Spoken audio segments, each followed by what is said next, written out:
श्रद्धावान भक्तगणांनो, छत्रपती शिवाजी पेठ जत येथील अत्यंत जागृत व नवसाला पावणाऱ्या श्री मायाक्का देवी व श्री भाग्यवंती मातोश्रींच्या मंदिराचा जीर्णोद्धार सुरू आहे। या पवित्र कार्यात भक्तिभावानं सहभागी व्हा। तुमची छोटीशी देणगी ही देवीच्या कार्याला मोठं बळ देईल। संपर्क बसवराज महाराज अलगूर, फोन पे, गुगल पे 97 67 27 22 77। देवी भक्तांनी एकत्र येऊन हे पुण्य कार्य यशस्वी करावे ही नम्र विनंती। नमस्कार, मी माया। आपण पाहत आहात बीबीएम न्यूज। पाहूया आजच्या काही ताज्या घडामोडी। कोसारी दुहेरी खून प्रकार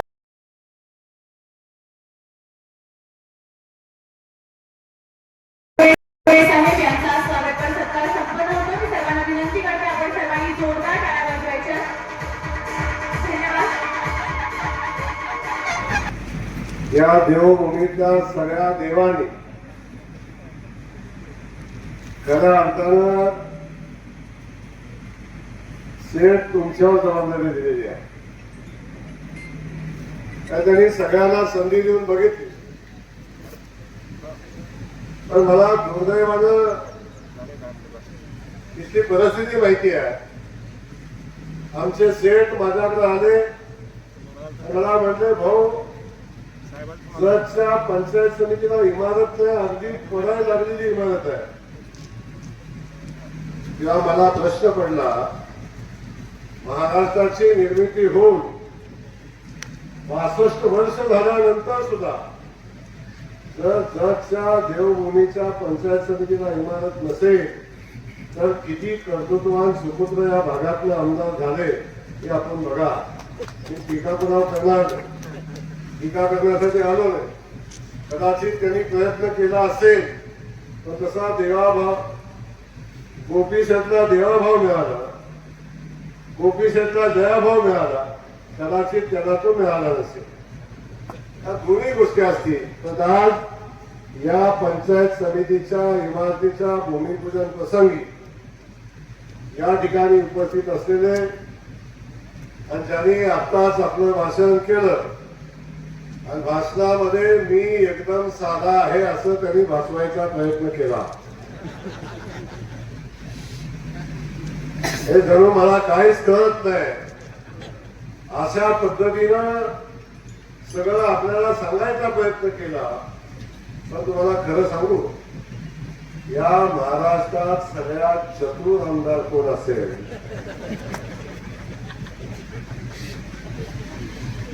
आणि कुणाला कुठं दाबायचंय, कुणाकडून कसं काय आणायचंय आणि कितीही दिलं तरी माझं काहीच झालं नाही कसं म्हणायचंय, असं जर शिकायचं असं तर सदाभाऊकडे ट्रेनिंग घ्यायचं।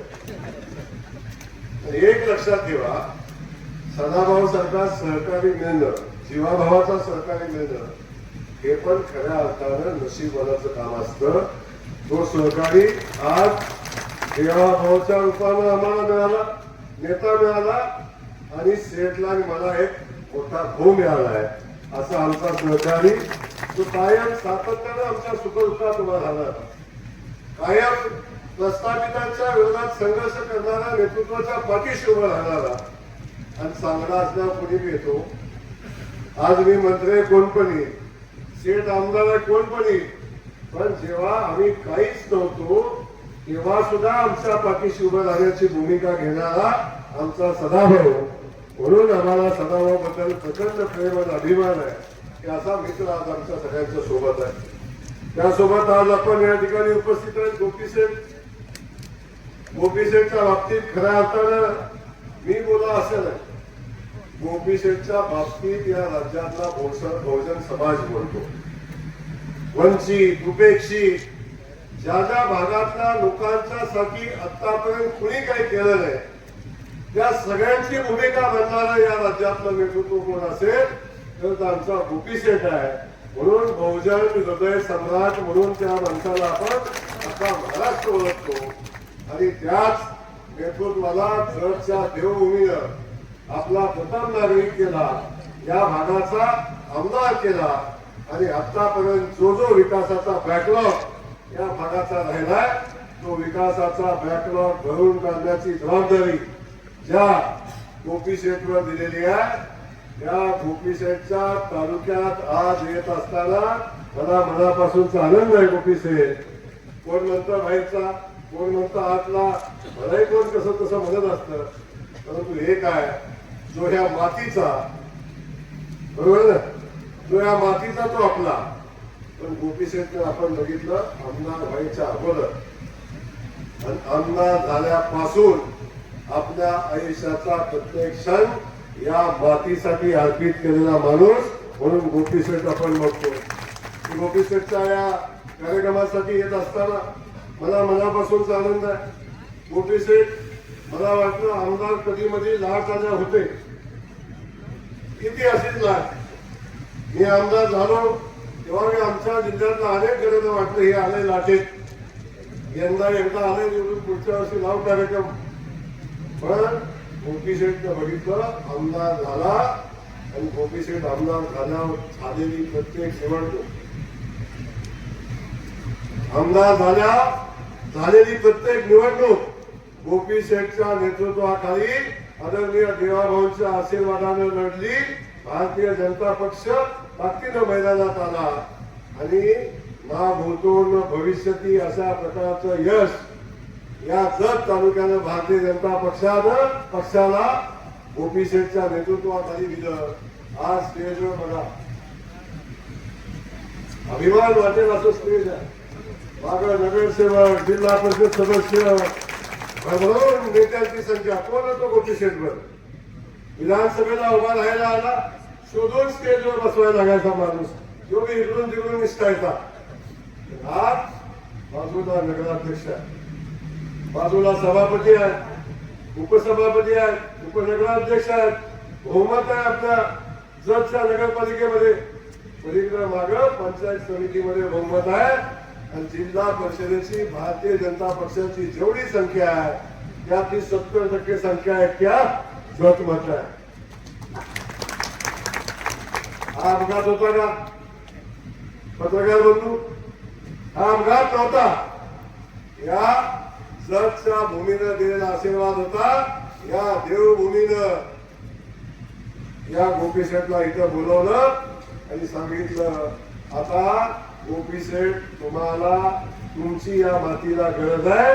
गेल्या अनेक दिवसापासून जो विकासाचा बॅकलॉग राहिलाय, जे विकासाचं काम राहिलंय, या देवभूमीच्या विकासाचं काम मागे राहिलंय, ते काम आपल्याला पुढे घेऊन जायचंय. म्हणून आजच्या स्टेजवर बघा कसं आहे, एका बाजूला सभापती, एका बाजूला नगराध्यक्ष, उपसभापती, इकडे ग्रामविकास खात्याचा मंत्री, मागे जिल्हा परिषद सदस्य, सगळे पंचायत समिती सदस्य.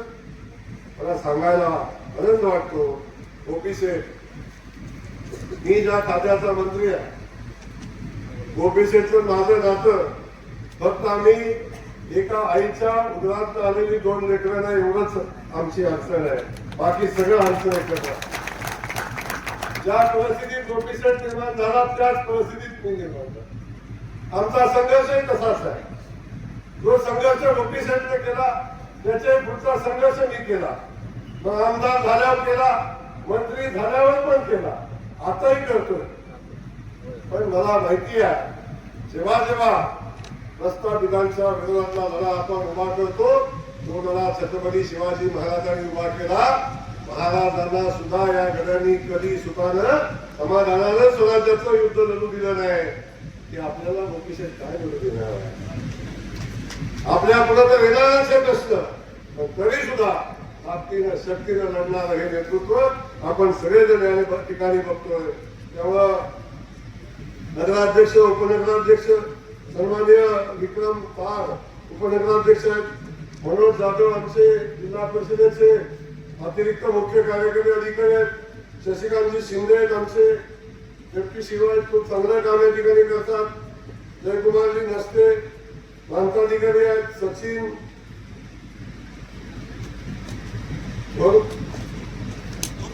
बोले DYSP आहे, जिल्हा परिषद पंचायत समिती सगळे सदस्य. सगळ्यांची नावं आता मी घेऊ शकत नाही आणि जरी घ्यायची इच्छा असते तर ह्याने लिहून दिलेलं आहे. ज्याचं काय तुमचे त्यांचा संबंध त्यांनी लिहून दे, शोधून काढा कोणी लिहिलं नाही. तेव्हा हे सगळेच सन्माननीय आहे. त्याच्यासोबत आपण उपस्थित असलेला आणि मला माहिती आहे आमच्या महिला बेचैन आहे. आजपासून काय सकाळी किती वाजता बोलवले मला माहिती नाही.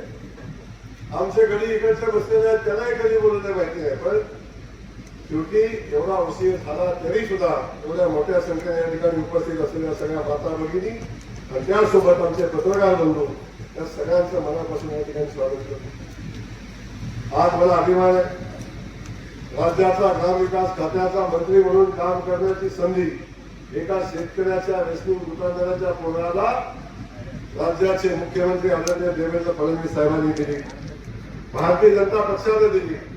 आज गोपीशेठ या तालुक्यातलं निंबवडा ग्रामीण भागातल्या मतदारसंघातलं असं एकही काम नाही जे माझ्या खात्यातनं होत नाही. मला सांगू, जन्माला आल्यापासून स्मशानभूमीत जाण्यापर्यंत जे जे लागतं ते आपल्या खात्यात मिळतं. जे जे लागतं ते सगळं मिळतं. अगदी अंगणवाडी सेविका पंचायत समितीतच काम चालतं. नवीन बाळ जन्माला आलं त्याची काळजी घेणारी आमची पंचायत समिती, आमची व्यवस्था. अगदी जे जे लागतं ते, अगदी प्रसूती झालेल्या मातेपासून अगदी स्मशानभूमीत जाईपर्यंत स्मशानभूमीचा कट्टा सुद्धा, आता असतो कट्टा शेर असतं पण कट्टा काय असतो ते सगळं आपल्या खात्यात. चिंता करायची नाही. गोपीशेठ या गोपीशेठनं आजपर्यंत आल्यानंतर जे जे मागितलं ते ते दिले, अजून बरंच राहिले. त्यामुळं ज्या ज्या गोष्टी मागितल्या त्या त्या प्रत्येक गोष्टीला न्याय देण्याची भूमिका घेतली. आज पंचायत समितीची इमारत आहे, 15 कोटी रुपयाची पंचायत समिती इमारत. कशाला म्हणतात 15 कोटी? 15 कोटी रुपयाची भव्य दिव्य अशी पंचायत समितीची इमारत, या जत शहराची जत तालुक्याचं वैभव वाढवणारी इमारत आपल्या सगळ्यांना आता बघायला मिळेल. या गावखेड्यातला आलेला माणूस, गावखेड्यातला आलेला सरपंच, गावखेड्यात आमची बचत गटाची आलेली महिला, गावखेड्यात आलेला आमचा ग्रामपंचायतीचा सदस्य किंवा गावखेड्यात आलेला आमचा घरकुलाचा लाभार्थी. आणि आलं तर जायचं कुठं, बसायचं कुठं, काम सांगायचं कुठं? एक पंचायत समितीचं काम 3 ठिकाणी चालतंय. कुठं जायचं? आता अजिबात आवश्यकता नाही, इथं आलं की एका छताखाली आहे. पण या पंचायत समितीत पहिलं काय असेल तर आलेल्या जत तालुक्यातल्या सामान्य नागरिकांसाठी सन्मानानं या ठिकाणी आपल्या हक्काची जागा आपण उभा करतो. एक भव्य दिव्य इमारत उभी आहे. गोपीशेठने सांगितलं की इमारत झाल्यावर फर्निचरचा विषय आहे. गोपीशेठ 15 कोटीत फर्निचर व्हावाची आमची इच्छा आहे. आणि अगदीच लागलं तर आणखीन देऊ, त्याच्यामध्ये कुठली अडचण येणार नाही. अगदी आमच्या सभापतीला निवासस्थान पाहिजे असतं, आहे का नाही माहिती नाही, आहे का नाही नाही का? बघा कसे आहे शिंदे साहेब, आमच्या सभापतीचं निवासस्थान चांगलं असलं पाहिजे. शेवटी हे काय बघा, घरातनं घरी बाहेर पडला बरोबर का, तर तो समाधानानं बाहेर पडला पाहिजे. घरातनं बाहेर पडताना जर भांड्याचा आवाज कानात बसला तर घरी जाईपर्यंत निघत नाही. बातमी आणि जाहिरातीसाठी आमच्या चॅनलला लाईक आणि सबस्क्राईब करा. धन्यवाद.